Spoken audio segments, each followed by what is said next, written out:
Thank you. Before I start, I feel a little bit of a fraud being here since I read history at university. But I think that that's interesting in of itself. So at school I was equally interested and kind of equally able across history and maths and science, and I was actually very much pushed along the arts side. So I'm sure that will come up in our panel discussion later, but I think that's just interesting when I reflect back on my career. So just a little bit about me. I do feel vaguely justified in that I run a digital healthcare company, so there is a bit of tech in what I do. Again, I'm not particularly technical, but what I have aimed to do with Dr. Care Anywhere is take some really excellent clinical expertise, technical expertise, and actually bring it to market. So, as I said, I read history at university, and then I went into consultancy. And what I started to specialise in while I was in consultancy in health, local government, and education is really try to look at how you take a traditional in-person service and you digitalise it.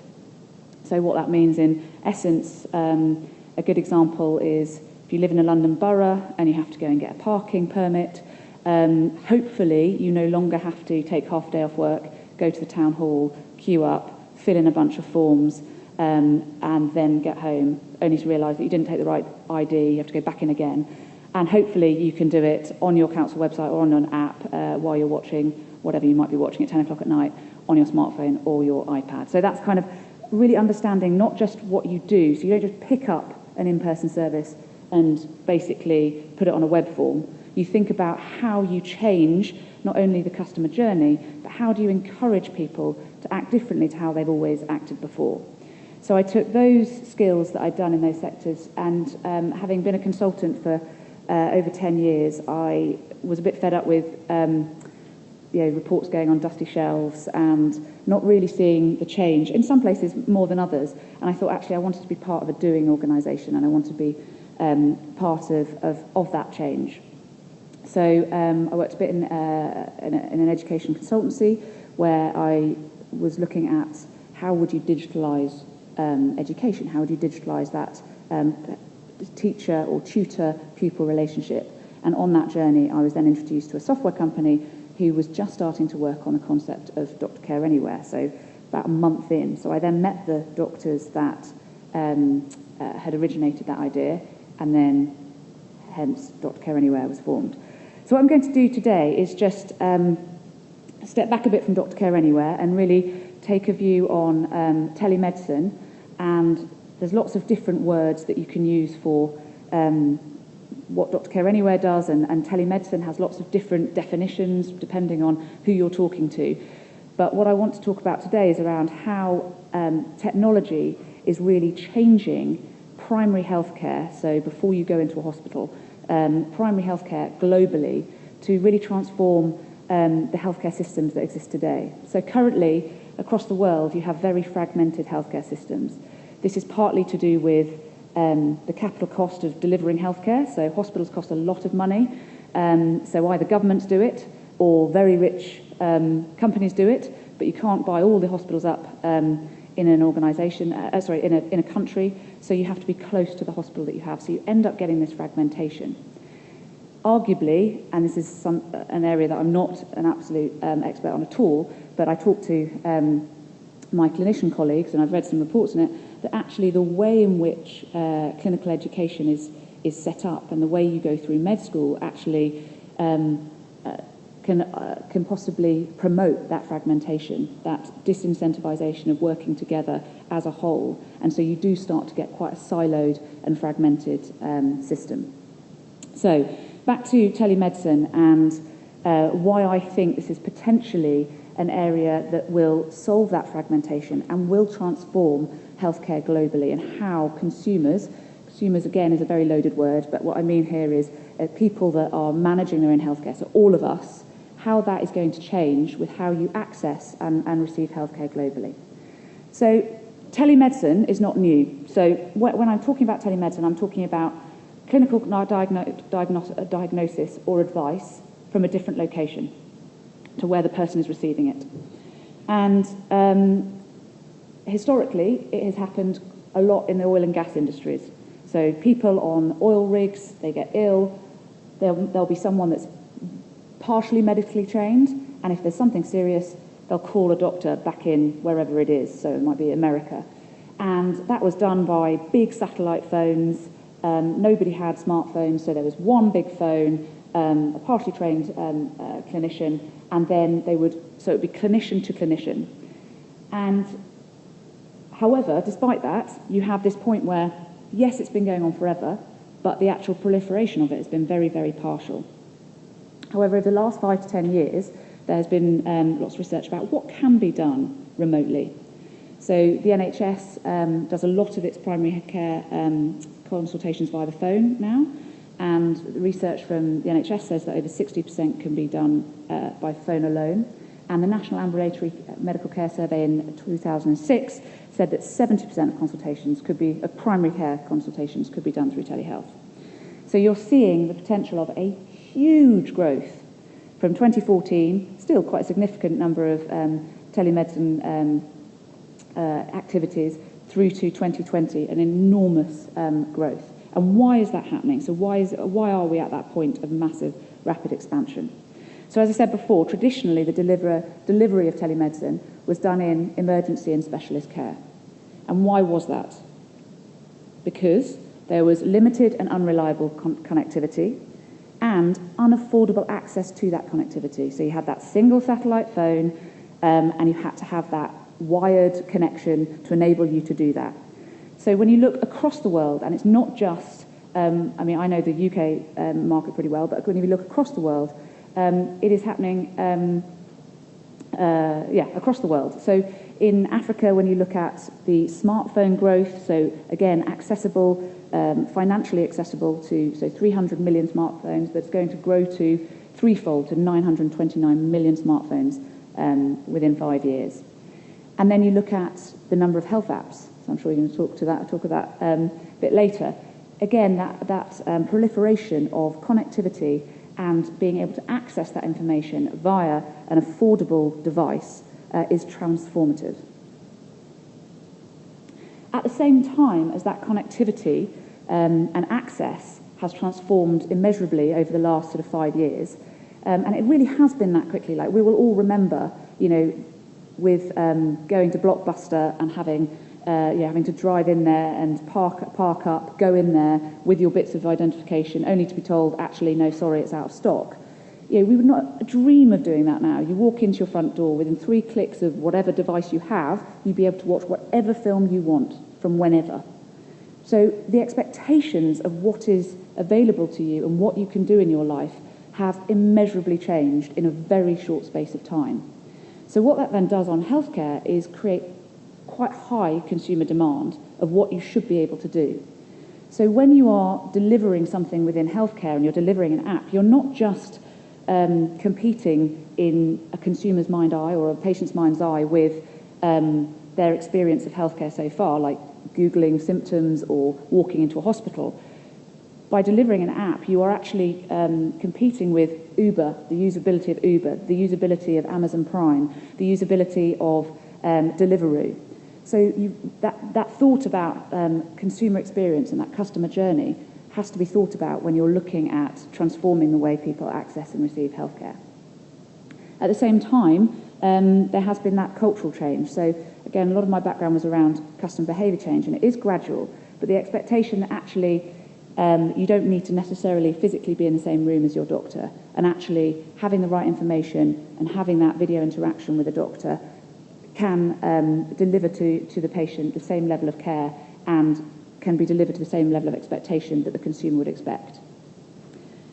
And for the first time ever again in history is that people have access to information. So whilst they can Google anything, it's still quite unfiltered and not expertly curated. So whilst there's huge access to information, you still have to be able to have that access to a clinician that can interpret that to you. So you've got connectivity, you've got access, and you've got high consumer expectations. And you have a market where demand is far outstripping supply. So if you look at not just from the how we are living and dying globally. That has changed. So we have obesity in the Western world that about a fifth of all adults across the world will be obese by 2025. And that has significant disastrous consequences on health. But also, people are living longer. And because of medical technology and all of the wonderful things, people are managing to live a lot longer, but having to manage multiple conditions. So again, that the system that, say, if you're looking at the NHS, what that was set up for in the 40s is that the demand is very, very different now. So, and this is happening across the world. So what you end up having is an existing infrastructure and system that is really feeling the strain. So you will no doubt have seen on the front of any sort of tabloid week after week access to GPs. How 18% of patients waiting more than a week to see the GP. You have a lack of access, particularly in rural areas where they haven't got the physical clinics. And actually, interestingly, they have a real potential to leapfrog a lot of the sort of work and the infrastructure that we've gone through and the process that we've gone through, and really think about, actually, we don't have to necessarily copy what sort of Western healthcare systems have done, but actually let's leapfrog them. And you have a lack of healthcare providers, and if you can see, that's a pretty scary stat on the right-hand side. So as such, we need to have another solution. So you've got connectivity, you've got access, you've got patients that can then have that connectivity with clinicians. And as such, I feel that telemedicine is such an important key part of how healthcare is going to be transformed globally over the next 10 to 20 years. So I thought, started already. So this is just... I always seem to be busy, so no matter what time my alarm goes off, I rarely have time to eat breakfast before leaving the house. So going to the doctor before work just isn't an option for me. See you later. I had my second Doctor Care Anywhere appointment with Dr. Catherine Glass. After really drilling into my symptoms, she diagnosed me, explaining everything very clearly and referring me to the specialist on the spot. I mean, no other doctor has ever done that for me. I felt she really wanted to help. Now I know what's what, it's all about managing my condition. Since what I eat directly affects how I feel, being able to track when I have a flare-up is really great. It means I've got a record to discuss with my doctor when I need to, and I can see how I'm doing at the end of the day, which is really motivating. For me, being in charge of my own health is essential. I'm not letting things slip, I'm not letting people down, and I can just get on with living my life. So before that went straight into it, I was just going to say I wanted to show you a couple of videos. One of a user story of someone using Doctor Care Anywhere, and then just to see how the application of telemedicine can work. And I wanted to show the next one, which is actually, what does that mean? How does a sort of telemedicine service, what would it look like? I'm hoping to work.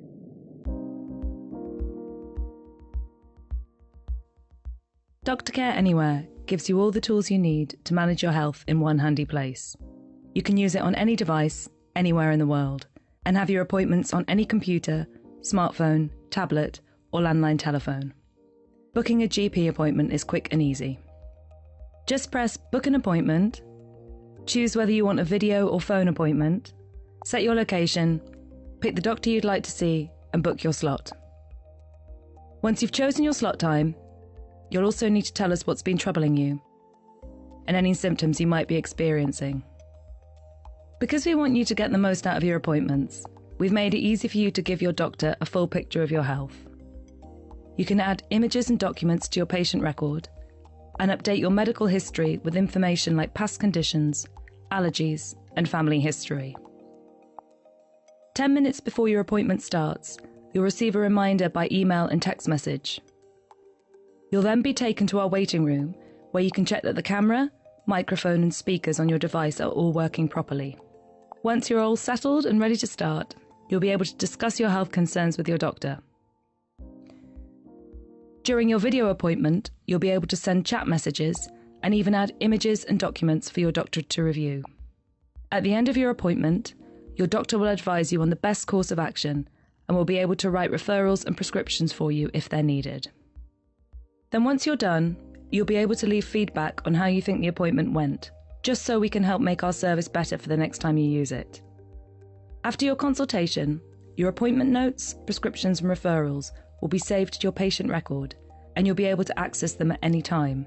If you need a prescription, your medication can be delivered to your door, sent to your local pharmacy for you to pick up, or downloaded as a PDF for you to take to any participating pharmacy. Doctor Care Anywhere also allows you to manage your whole family's health by adding family members to your plan. Adult family members can get their own confidential and secure account and can book their own appointments. For children under 18, you can book appointments and access their medical records for them. By downloading our health tracking app, you can also take control of your health by monitoring symptoms, medication, and any changes in your sleep, diet, or exercise. You can customize the app to track the things that matter to you. Create charts, download reports, and spot patterns to see how certain things affect your health. Then you can share it all with your doctors to give them a better picture of how you've been doing. You can also set up reminders so that you never forget to take your medication, and you can do all this at the touch of a button.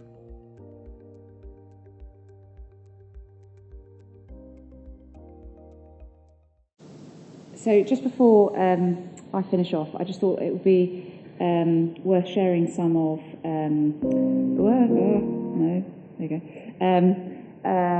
about what needs to be sort of thought about if you are going to deliver a telemedicine service, and actually thinking about that on a global scale. What are the things that you need to think about, and what are the things that are absolutely vital to review and understand? So it's really important to understand what exists already and how it's integrated into healthcare systems and patient workflows. Coming back to that point about it has to be easy to use and it has to be engaging. So if you're asking people to behave in a different way to how they've usually done before, you have a couple of tries, and so therefore you need to make it intuitive. You need to be clear when you're delivering a healthcare service about what level of support you provide. So particularly when we're looking at our service internationally, what do we treat and what do we don't treat, and what onward support do we deliver? And how do those other key building blocks of primary care provision fit around your service? So how do prescriptions work, referrals, fit notes, referrals into in-person examination if required, or diagnostics, blood tests? How does that all work and how does it all fit together? And 3 absolute hygiene factors that are absolutely required when doing this. And I'm sort of sad to say that this is not 3 hygiene factors for every digital health provider globally. Is you have to think about the customer experience. I've talked about that a lot. But 2 key areas are clinical governance and data security. You're really transforming, if you're going to use technology to transform healthcare provision, you have to understand the potential pitfalls and the issues that you're going to be facing in terms of data security, data management. And again, if you're changing the way that people normally would receive their healthcare, your clinical governance and the way you deliver that has to be absolutely buttoned up. And I think one of the key learnings for me of innovation in the future within healthcare technology is that you have to have those 2 elements together. So it's not, you don't have some jazzy tech company that doesn't worry about the clinical foundations, and you have to understand, if you have the clinical foundations and that clinical kind of integrity, that when you add tech into the mix, that brings a whole new bag of tricks that you need to deal with. So thank you very much.